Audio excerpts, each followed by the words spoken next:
माधवी राजे सिंधिया की पुण्य स्मृति में श्रीमद् भागवत कथा हेतु निकली भव्य कलश यात्रा। धार्मिकता और श्रद्धा के पावन संगम स्थल ग्वालियर की इस पावन धरती पर दिवंगत राजमाता स्वर्गीय माधवी राजे सिंधिया जी की प्रथम पुण्यतिथि के शुभ अवसर पर मराठा बोर्डिंग परिसर में एक दिव्य और भव्य श्रीमद् भागवत कथा का आयोजन किया गया। इस शुभ आयोजन से पूर्व रविवार की पावन प्रभात बेला में भक्ति भाव से ओतप्रोत कलश यात्रा का आयोजन हुआ, जिसने संपूर्ण वातावरण को आध्यात्मिक ऊर्जा से सराबोर कर दिया। आपको बता दें कि ये एक ऐसा क्षण था जब मराठा बोर्डिंग में पहली बार ऐसा आयोजन किया गया है। ये दिव्य कलश यात्रा गिरिराज मंदिर, ओल्ड हाई कोर्ट से आरंभ होकर इंद्रगंज चौराहा तक विशाल श्रद्धालु समूह के साथ आगे बढ़ी। यात्रा के मार्ग में जगह जगह श्रद्धालुओं द्वारा पुष्प वर्षा की गई एवं कलश यात्रा का हृदय से स्वागत किया गया। इस अवसर पर समाज की सैकड़ों श्रद्धालु महिलाएं पीत वर्ण पीली साड़ी धारण कर, सिर पर पवित्र कलश धारण कर गंगा की लहरों सी लहराती हुई मंगल गान व नृत्य करते हुए प्रभु के पथ पर बढ़ रही थीं। दृश्य अत्यंत मनोहारी, भक्तिपूर्ण और आत्मविभोर कर देने वाला था। इस पावन शोभा यात्रा की प्रमुख आकर्षण रही मात्र 11 वर्षीय बाल कथा वाचिका सुश्री लाडली सरकार, जो एक भव्य रथ बग्घी में विराजमान थीं। उनका भावपूर्ण स्वागत करते हुए श्रद्धालुओं ने उन्हें पुष्पमालाओं से अलंकृत किया और ससम्मान अभिवादन कर उनके प्रति अपनी श्रद्धा अर्पित की। श्रीमद् भागवत कथा प्रतिदिन दोपहर 3 बजे से सायं 6 बजे तक मराठा बोर्डिंग परिसर में आयोजित की जा रही है, जिसमें सैकड़ों श्रद्धालु श्री कृष्ण की लीला, भागवत तत्व ज्ञान एवं भक्ति मार्ग की महिमा का श्रवण कर पुण्य लाभ प्राप्त कर रहे हैं। इस दिव्य आयोजन में समाज के गणमान्य जन विशेष रूप से उपस्थित रहे, जिनमें सभा अध्यक्ष बालराजे शिंदे, कार्यक्रम संयोजक श्री संग्राम कदम, सह संयोजक एडवोकेट संजय सूर्यवंशी, रविंद्र पाटनकर, कथा परीक्षक श्रीमती अनीता मनोज घाटगे, धर्मेंद्र गायकवाड़, इंद्रजीत गायकवाड़, दिलीप जगताप सहित मराठा समाज के अनेक श्रद्धालु शामिल हुए। इस आयोजन ने यह स्पष्ट किया कि माधवी राजे सिंधिया जी न केवल राज परिवार की गौरवशाली सदस्य थीं, बल्कि उनका जीवन समाज सेवा, धर्म एवं संस्कृति के प्रति अटूट समर्पण का प्रतीक भी था।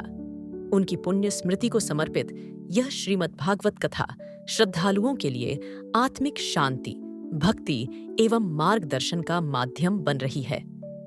ग्वालियर से पत्रकार बबलू भोसले की खास रिपोर्ट। सरकार जी, आप किस तरीके की आज भागवत में क्या बोलने वाली हैं और किस तरीके से आपका 7 दिन का शेड्यूल रहेगा?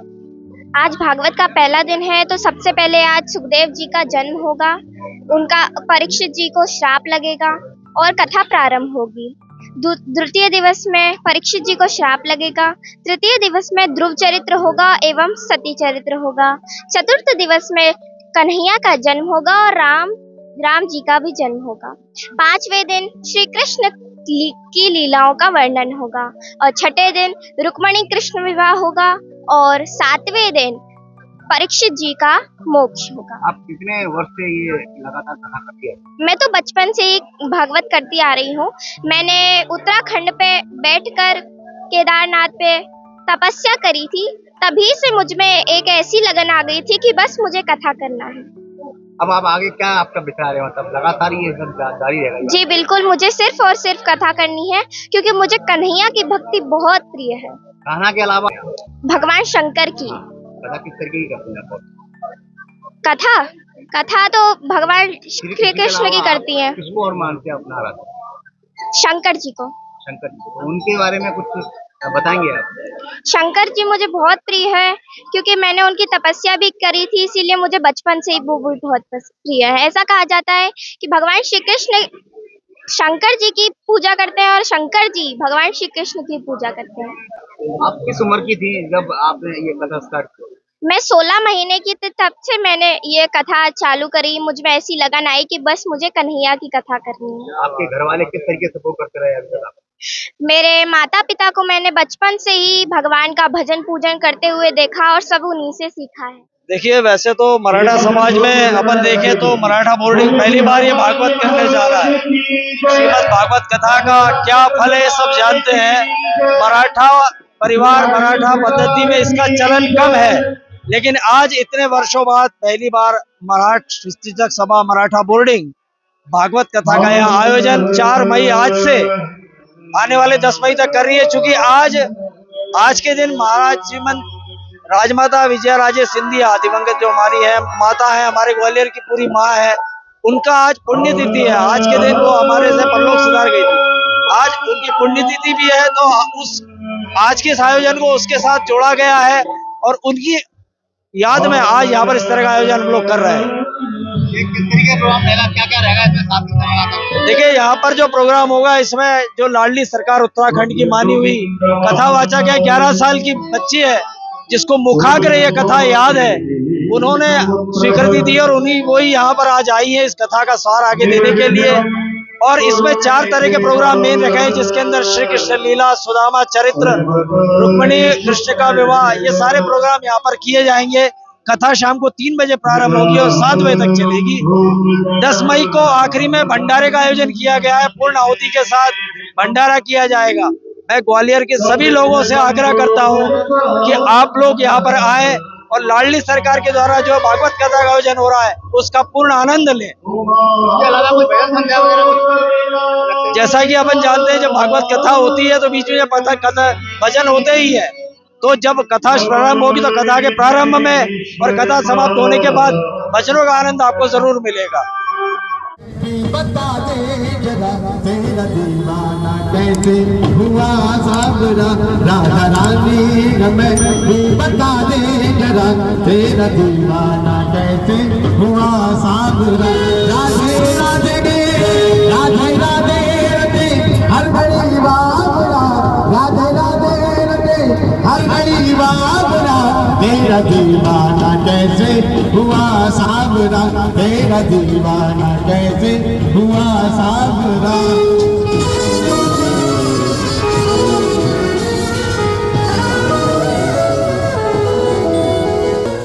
जादू टोना बता कौन सा गए करा, तेरा दीवाना कैसे हुआ सावरा।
है पुष्पमाला हम दासों के वो सबके स्वामी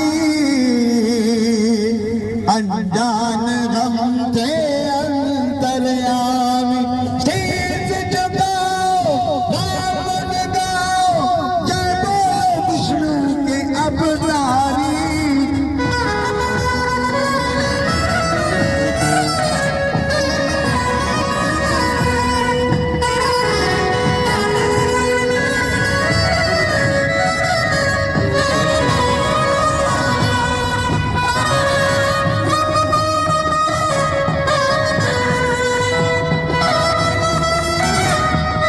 राम जी की निकली सवारी राम जी की लीला है न्यारी राम जी की निकली सवारी राम जी की लीला है न्यारी एक तरफ लक्ष्मण एक तरफ सीता बीच में जगत के पालनहारी राम जी की निकली सवारी राम जी की लीला है न्यारी राम जी की निकली सवारी राम जी की लीला है न्यारी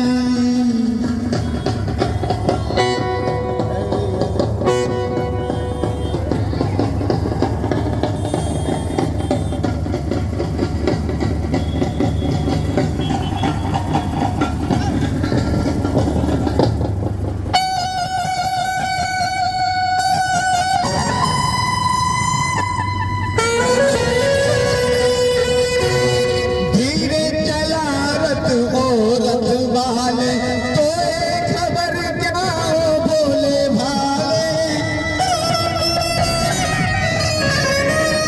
एक बार देखे जीना भरेगा 100 बार देखो फिर भी करेगा जब जब तुम आए जब जब तुम आए तब तब ये दुनिया तुमको पुकारे राम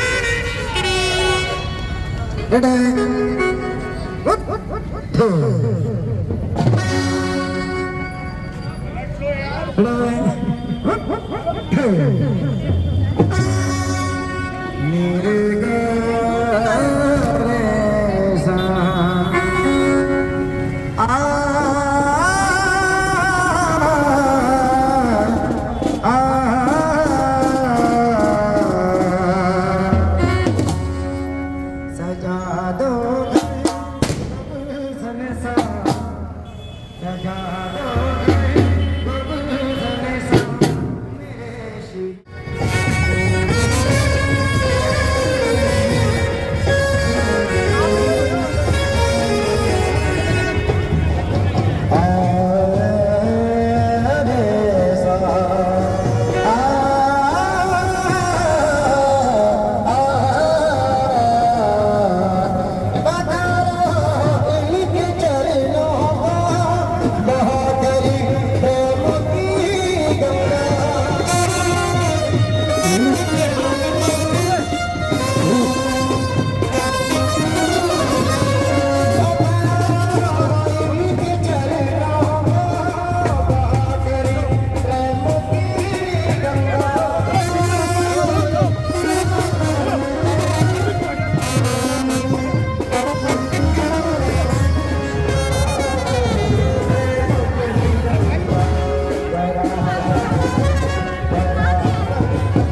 जो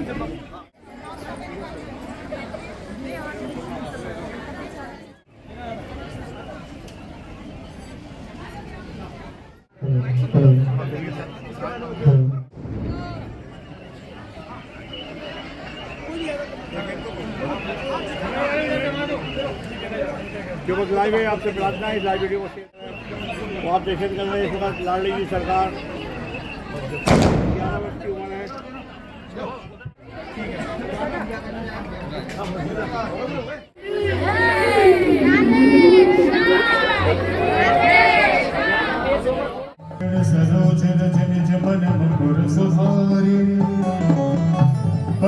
रघुवर विमल जसु जोदायक फलचारि बुद्धिहीन तनु जानिके सुमिरो पवन कुमार बल बुद्धि विद्या देहु मोहि हरहु कलेश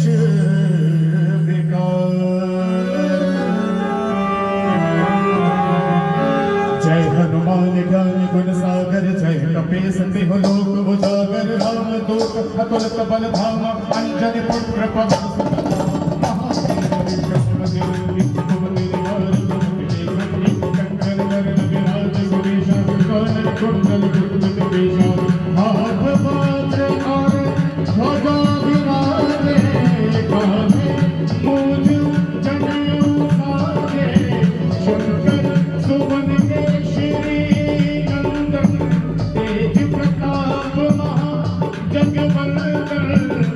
विद्यावान मुनि अति चातुर राम काज करिबे को आतुर प्रभु चरित्र सुनिबे को रसिया राम लखन सीता बल स्वरूप धरि सिंह दिखावा विकट रूप धरि लंक जरावा दीन रूप धरि असुर संहारे रामचंद्र जी के काज सुनावे गाय संजीवन लखन जियाए श्री रघुवीर हर्ष ढोल लाए पधारो बाबा।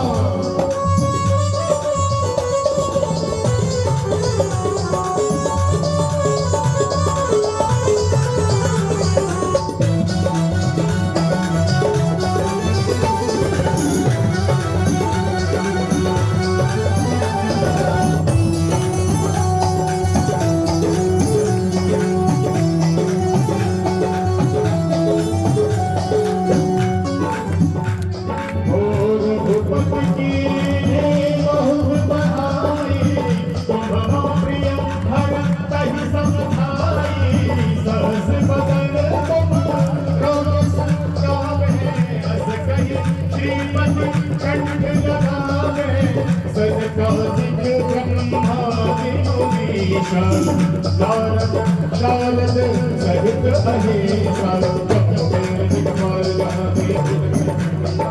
तुम कुमार सुखी मही कीना राम मिलाए राज मगनेना तुमरो मंत्र विभीषण माना युग सहस्र जोजन परमान इंद्रकारी मधुर परिधान प्रभु मोत्रिका मेली मुख माही जलधि लांघ गए अचरज माही दुर्गम काज जगत के चेते सुगम अनुग्रह तुमने राम तुम्हारे तुम तुम्हारे अर्जुन कंद हो मेरा तुम्हारी शरण तुम आपन तेज समारो आपे तीनों लोक हाथ देखा में भूत पिशाच निकट नहीं आवे आमीर सब नाम सुनावे रासे रोग हरे सब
सब तेरा सब हनुमत बल तेरा जय जय जय हनुमान दुखाई पावन गुरुदेव ज्ञानी लो शतवार पाठ कर कोई भूख ही बंदी महासुख होई लो हनुमान चालीसा होई कृपा की गौरी तुलसीदास सदा हरि तेरा कीजे नाथ हृदय महादेवा पवन जने संकट हर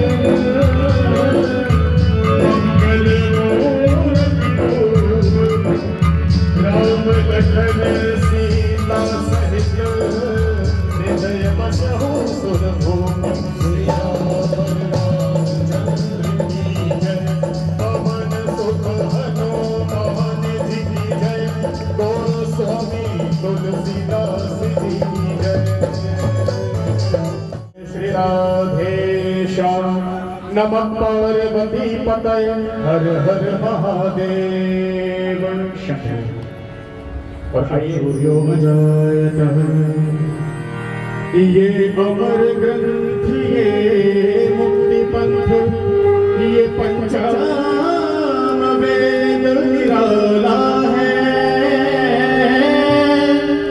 नवज्योति जगाने वाला है हरि नाम यही हरि धाम यही हरि नाम यही हरि धाम यही जग के मंगल की आरती पापियों को पाप से है तारती श्री भागवत भगवान की है आरती ओ आरती पापियों को पाप से है तारती हरि बोल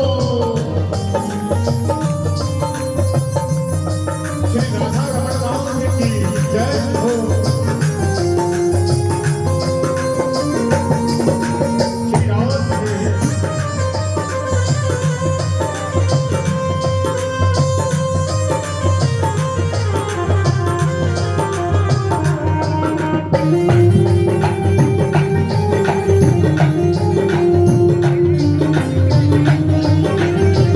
श्री कृष्ण कन्हैया लाल की जय हो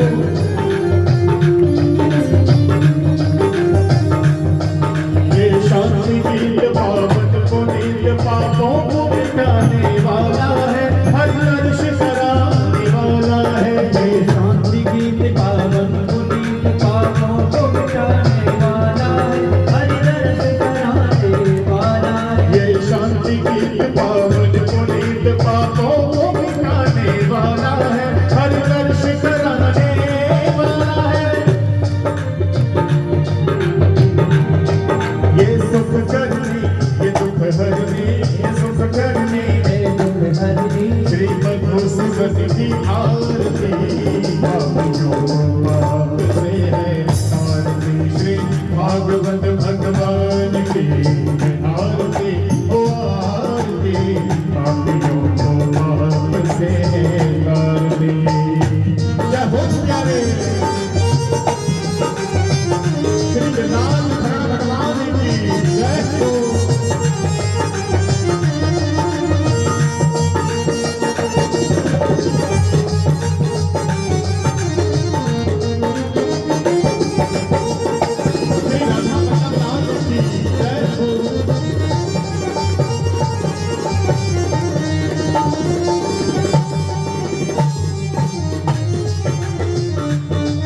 भगवान की मैं आरती ओ आरती पापियों को आप से आरती करुणावतारम संसार सारम भुजगेन्द्रहारम सदा वसंतम हृदयारविंदे भवं भवानी सहितं नमामि त्वमेव माता पिता त्वमेव बन्धुः सखा त्वमेव विद्या जगत् त्वमेव सर्वं मम देव देव हरि राम राम राम हरि हरे हरि राम राम राम हरि हरे हरे कृष्ण कृष्ण कृष्ण हरे हरे हरे कृष्ण कृष्ण हरे हरे हरे राम राम हरे हरे हरे राम राम हरे हरे हरे कृष्ण कृष्ण कृष्ण हरे हरे हरे कृष्ण हरे हरे हाँ इतना जरा ऊपर बढ़िए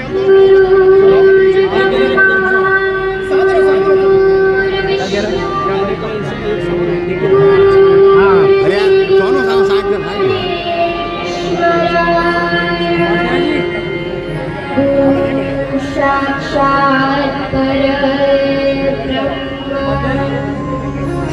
तस्मै श्री गुरुवे नमः न जाननं भूतगणादिसेवितं कपिध्वजं भूत्फलचारुभक्षणम् उमासुतं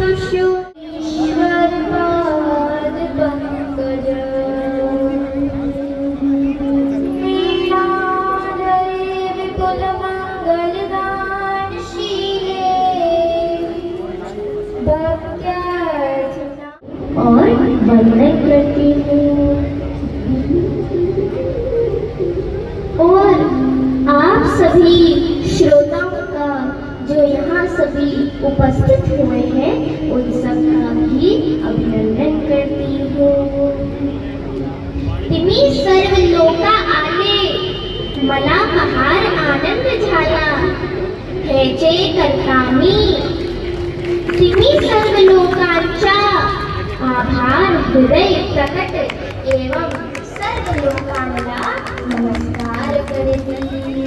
जय शिवाजी जय शिवाजी जय भवानी। श्रीमद् भागवत कथा में प्रवेश करने से पहले हम सभी भक्तगण अपनी अपनी वाणी को शुद्ध करेंगे पवित्र करेंगे।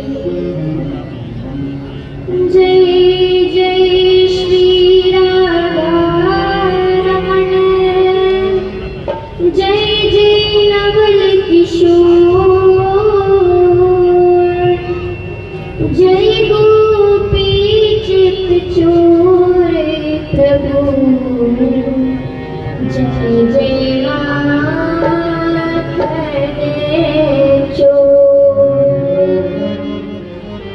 राधे राधे गोविंद गोविंद राधे गोविंद गोविंद राधे राधे राधे गोविंद गोविंद राधे गोविंद राधे गोपाल राधे गोविंद राधे गोपाल राधे जय राधे राधे गोविंद गोविंद राधे राधे राधे गोविंद गोविंद राधे राधे राधे गोविंद गोविंद राधे। हरि बोल।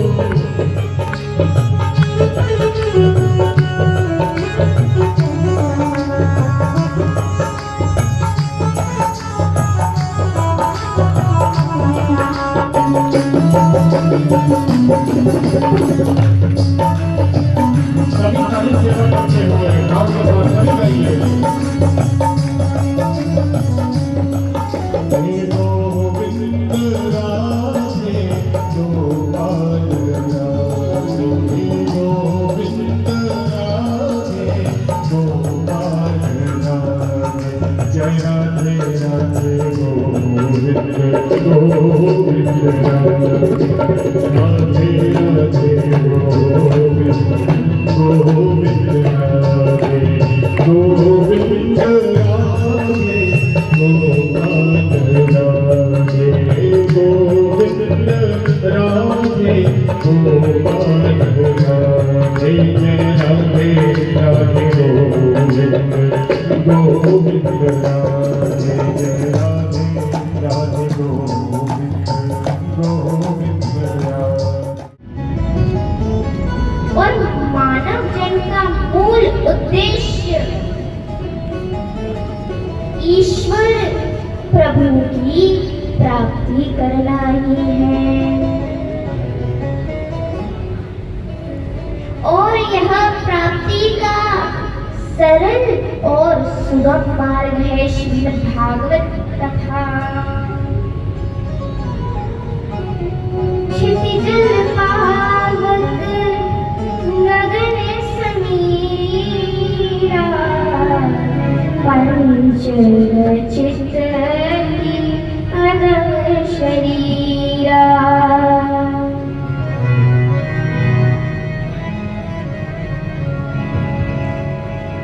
यह शरीर पंच तत्वों से मिलकर बना है। यह एक पंचायती धर्मशाला है। पंचायती धर्मशाला कैसी? जैसे आप धर्मशाला में जाते हैं, वहां पर रुकते हैं। यदि आप उस धर्मशाला को साफ कर रखेंगे, अच्छा कर रखेंगे, तो वो धर्मशाला आपको वापस मिल जाएगी, आप वापस जा सकते हैं। लेकिन यदि आप उसको गंदा कर देंगे तो क्या उसका मालिक आपको वापस आने देगा? नहीं। ऐसे ही हमारा शरीर, यह पंचायती धर्मशाला है। जैसे धर्मशाला को उपयोग करते हैं, उसको साफ सुथरा रखना पड़ता है, वैसे ही हमारे शरीर को भी भगवान के नाम से साफ रखना पड़ता है। यदि आप भगवान की भक्ति करेंगे तो भगवान आपको यह शरीर वापस दे देंगे, और ज्यादा भक्ति कर ली तो सीधे मोक्ष प्राप्त हो जाएगा। और यदि आप भगवान की भक्ति नहीं करेंगे, दुष्कर्म करेंगे, तो भगवान आपको यह शरीर वापस देंगे क्या? नहीं देंगे। इसीलिए हमें अपने शरीर से, अपने मुख से भगवान के नामों को हर वक्त लेते ही रहना चाहिए। हमारा शरीर पंच तत्वों से मिलकर के बना है। पंच तत्व कैसे? भ से भूमि, ग से गगन, व से वायु, अ से अग्नि और न से नीर। इन पंच तत्वों से मिलकर के हमारा शरीर बना है, और वो पंच तत्व भी भगवान के नाम पर ही आधारित है। इन्हीं पंच तत्वों से हमारा शरीर भी बनता है। अब भगवान का भजन पूजन करते हुए हमने मानव शरीर तो पा लिया, लेकिन अब मानव शरीर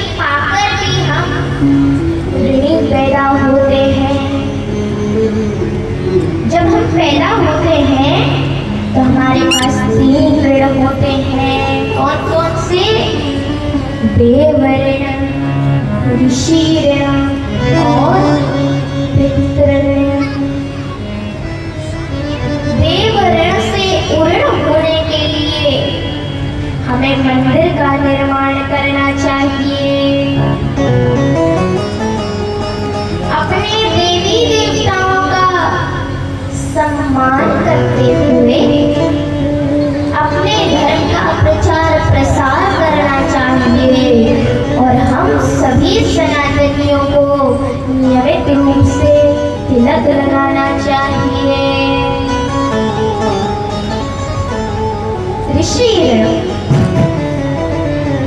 ऋषि ऋण से उर्ण होने के लिए समाज में सत्कर्म एवं सत्कार्य से समाज कल्याण कार्य भी ऋषि ऋण से पूर्ण करता है।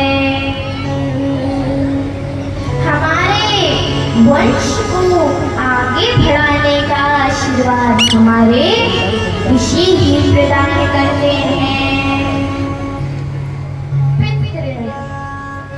पितृऋण से उर्ण होने के लिए हमें श्रीमद् भागवत कथा का आयोजन करवाना चाहिए। यदि सामर्थ्य नहीं है, नहीं करवा सकते, तो जहाँ पर भी श्रीमद् भागवत कथा हो रही हो वहाँ पर जाकर किसी न किसी चीज का कुछ न कुछ सहयोग करना चाहिए। और यदि इतना भी सामर्थ्य नहीं है, नहीं करवा सकती, सहयोग भी नहीं कर सकती, तो जहाँ कथा हो रही हो वहाँ जाकर सिर्फ अपने कानों से अच्छे से कथा श्रवण करनी चाहिए। ऐसे करने से हम पितृऋण से पूर्ण हो सकते हैं। जय श्री कृष्ण। यह श्रीमद् भागवत का सबसे पहला श्लोक है और इसमें भगवान के स्वरूप का वर्णन किया गया है। इस श्लोक की जो पहली अंतरानी है उसमें भगवान के स्वरूप का वर्णन किया गया है। भगवान का स्वरूप कैसा है? सच्चिदानंद। ये किन किन चीजों से मिलकर बना है? सत्य, चित्त और आनंद। सच्चिदानंद। सत्य का मतलब क्या होता है? सच। और सच कौन होता है? जो कभी बदलता नहीं है। अब देखा जाए तो मानव कभी सच हो ही नहीं सकते, सच हो ही नहीं सकते। क्यों? क्योंकि इनमें हर क्षण बदलाव हो रहा है। जैसे अभी हम यहाँ पर श्रीमद् भागवत कथा श्रवण कर रहे हैं, क्या हम रात तक यहीं बैठे रहेंगे? नहीं, हमें बदलाव होता रहेगा। अब देखा जाए तो मानव तो सत्य हो ही नहीं सकता। अरे ये भूमि भी सत्य नहीं है क्योंकि ये भी गोल गोल घूम रही है। पूरा संसार, पूरा विश्व भी सत्य नहीं है क्योंकि उसमें भी हर क्षण बदलाव हो रहा है। तो सत्य आखिर है कौन? सत्य है परमात्मा, क्योंकि ना तो उनका आदि है और ना तो उनका अंत है। उनमें बदलाव नहीं होता, इसलिए सत्य सिर्फ और सिर्फ परमात्मा है। चित्त का मतलब प्रकाश। कैसा प्रकाश? इस संसार में तो कई प्रकार के प्रकाश है। सूर्य का प्रकाश, चंद्रमा का प्रकाश, अग्नि का प्रकाश, और हमारे घर में जो बल्ब रहता है उसमें भी प्रकाश ही होता है। जो हमारे घर में बल्ब रहता है ना, उसके लिए बल्ब को आप घर में क्यों लगाते हैं? ताकि वो उजेला दे, अंधेरा ना रहे हमारे घर में, वो प्रकाश दे, इसलिए आप उसको लगाते हैं। अब जब उस बल्ब में प्रकाश निकल जाएगा उस बल्ब में से, तो क्या आप उसको घर में रखेंगे? नहीं, फेंक देंगे। क्यों? क्योंकि उसमें से प्रकाश निकल गया। ऐसा ही समझिए, ये हमारा शरीर है, हमारी देह है। इसमें जब तक ये प्रकाश यानी आत्मा है, ये जीवित है, ये चल रही है, ये उपयोग में आ रही है। लेकिन जब ये आत्मा इस देह से निकल जाएगी, तो क्या इस शरीर का कोई काम रहेगा? नहीं। ऐसे ही इस संसार को, इस पूरे संसार को जो प्रकाशित करता है यानी सूर्य, उसको प्रकाश जिनसे मिलता है, उन्हीं ने हम सबको प्रकाशित करा है। उन्हीं का छोटा सा अंश हम सब के अंदर है, जिसे हम आत्मा कहते हैं। आत्मा हमें भगवान ने ही दी है। आनंद, आनंद का अर्थ क्या होता है? आप लोग कहते रहते हैं छोटी से छोटी चीजें, मुझे आज बहुत आनंद आया, अरे मुझे बहुत आनंद आया। आनंद वो आपको मिलता ही नहीं है, वो तो सिर्फ आपको सिर्फ खुशी होती, आनंद नहीं मिलता, क्योंकि इस संसार में आनंद है ही नहीं। आनंद तो सिर्फ और सिर्फ परमात्मा में है। आप जब भी भगवान की कथा सुनते हैं, तब तक आपको आनंद मिलता है। एक उदाहरण देखिए, आप किसी को 56 भोग खिलाइए, एक बार खाएंगे बोलेंगे आनंद आ गया, दूसरी बार खिलाएंगे फिर बोलेंगे आनंद आ गया, तीसरी बार खिलाएंगे तो बोलेंगे बस बस अब मुझे नहीं खाना। तो आप बोलोगे नहीं भैया आपको तो आनंद आ रहा था, तो वो कहेगा कि आनंद एक या दो बार में ही आता है, उससे ज्यादा बार में आनंद नहीं आता। लेकिन भगवान की कथा में, भगवान के भजनों में तो वो आनंद है जो हमें मिलता रहे, लेकिन वो आनंद कभी खत्म नहीं होता।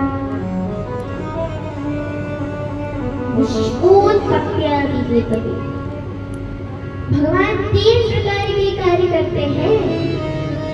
भगवान विश्व की उत्पत्ति करते हैं, भगवान विश्व का पालन करते हैं, और भगवान विश्व का संहार कर देते हैं। जैसे एक बालक है, वो रेती में खेल रहा है, उसने रेती में बहुत बड़ा महल बनाया। उसके मन में आया मैं इसको संभाल के रखूंगा, उसने खूब संभाल के रखा, लेकिन फिर उसका ही मन भर गया। ग्वालियर के दामाद है, तो एक बार ऐसी ताली हो जाए, दामाद का स्वागत जोरदार हो जाना चाहिए। ये आवाज अकोला तक जाना चाहिए कि ग्वालियर के दामाद का इतना बढ़िया स्वागत हुआ है।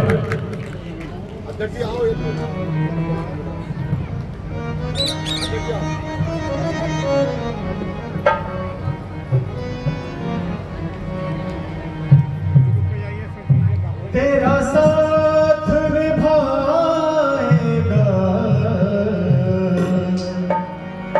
तेरा साथ निभाएगा,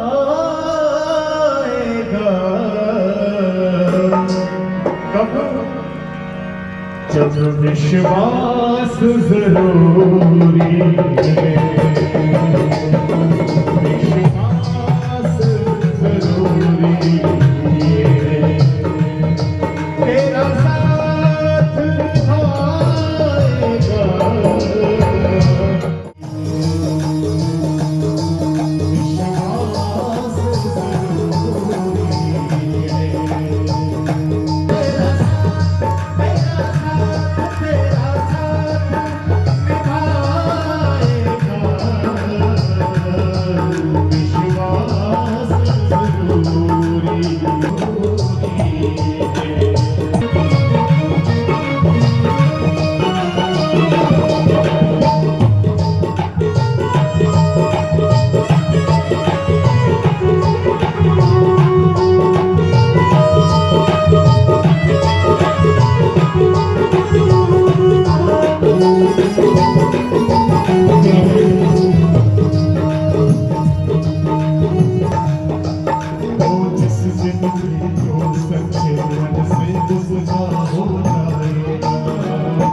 का हो जाएगा।